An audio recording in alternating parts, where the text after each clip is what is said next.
आप सभी का स्वागत है UP academy for civil services में। मैं आपको पढ़ा रहा हूँ हिंदी, वो भी आरओ की परीक्षा के लिए। प्रीलिम से लेके मेंस तक सब कुछ कहीं नहीं जाना पड़ेगा। ये मैं पढ़ा रहा हूँ, पहले प्रीलिम्स की तैयारी करा रहा हूँ, ठीक है, जिनमें मैंने ऑलरेडी आपको पर्यायवाची पूरा रटा दिया है, 60 70 80 पर्यायवाची, उससे बाहर आमतौर पर नहीं आता। दूसरा जो चैप्टर शुरू हुआ है वो हुआ है विशेषण विशेषिका, जिनमें पहली वीडियो में मैंने आपको बताया विशेषण होता क्या है, दूसरी वीडियो में मैंने बताया विशेषण के प्रकार कितने होते हैं, और तीसरी वीडियो में मैं आपको बता रहा हूँ कि विशेषण को रचा कैसे जाता है, रचना कैसे होती है विशेषण की। तो चलिए शुरुआत करते हैं। छोटी सी वीडियो लेकिन कॉन्सेप्ट बहुत ज़बरदस्त है। विशेषण क्या है? विशेषता है। विशेषण का मतलब होता है विशेषता। अगर और जिस चीज़ की विशेषता बताई जाए वो क्या है, जैसे मानस स्मार्ट है या मानस मोटा है, तो मोटा है मानस की विशेषता, और मानस क्या है? संज्ञा। इसका मतलब याद रखिएगा, संज्ञा की जो विशेषता होती है उसे बोलते हैं विशेषण। अब किसी संज्ञा में अगर हम प्रत्यय लगा दें तो विशेषण बन जाता है। कैसे? ये स्मार्ट सा तरीका देखिए, और बहुत ज़रूरी है, इसको आपको समझना होगा, तभी आप एग्जाम में ये कॉन्सेप्ट समझ पाएंगे। जैसे धर्म, आपके सामने धर्म दिख रहा है। धर्म क्या है? एक संज्ञा है। अब आपको कॉन्सेप्ट, व्हाट इज संज्ञा? तो संज्ञा मतलब noun. Noun is a person, place और thing, like Ram book Agra. संज्ञा किसी व्यक्ति का नाम, वस्तु का नाम, गुण का नाम, धर्म का नाम, कुछ भी हो सकता है। जैसे धर्म, धर्म है तो धर्म क्या है? संज्ञा। अगर इसको विशेषण बनाना है तो इसमें प्रत्यय क्या क्या क्या बन सकता है? देखिए, धर्म में इक, धार्मिक हो जा रहा है, अगर इसमें इक प्रत्यय लगा दीजिए, समझ रहे हैं ना।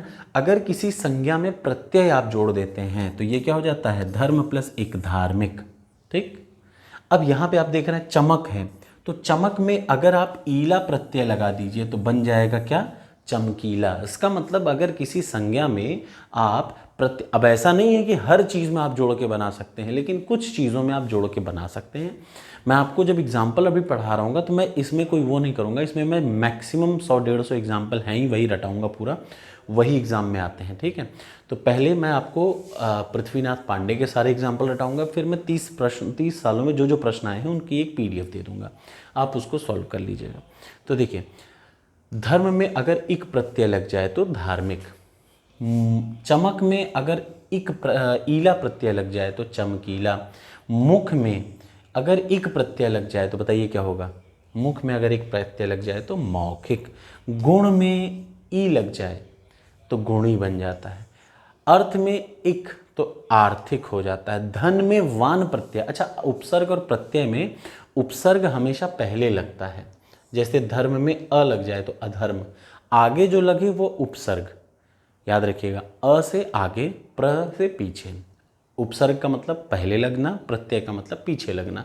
तो अगर जाति है, जाति में ई प्रत्यय, प्रत्यय का मतलब प, पीछे, उपसर्ग का मतलब अ, आगे, प्रत्यय का मतलब प, पीछे, तो उसका मतलब जाति में अगर ई प्रत्यय लग जाए तो हो जाएगा क्या? जातीय। तो आप देख पा रहे हैं कि कैसे किसी संज्ञा को, धर्म में लगा धार्मिक, चमक में लगा चमकीला, गुणी, आर्थिक, धनवान, जातिवान, कर्म में इक प्रत्यय। मैं आपको एक एग्जांपल बताता हूँ, अब आप कमेंट बॉक्स में बताइए कर्म।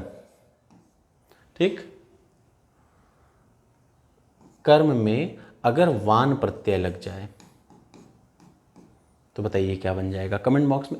इजी है, मतलब आपको अब देख के समझ में आ जाएगा कि ये संज्ञा है, ये प्रत्यय है। प्रत्यय हमेशा बाद में लगता है, जोड़ दीजिए, बन जाएगा कर्मवान। ठीक है ना?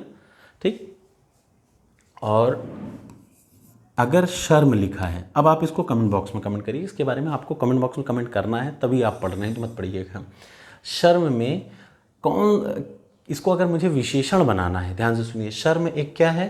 संज्ञा। इसको मुझे विशेषण बनाना है तो कमेंट बॉक्स में बताइए कौन सा प्रत्यय लगाऊं और कौन सा विशेषण बन जाएगा। तो ये बड़ा आसान सा है। कैसी लगी वीडियो ज़रूर बताइएगा। अगली वीडियो में मैं सीधे आपको पढ़ाना शुरू कर दूंगा शब्दों में, विशेषण और विशेष। Thank you so much.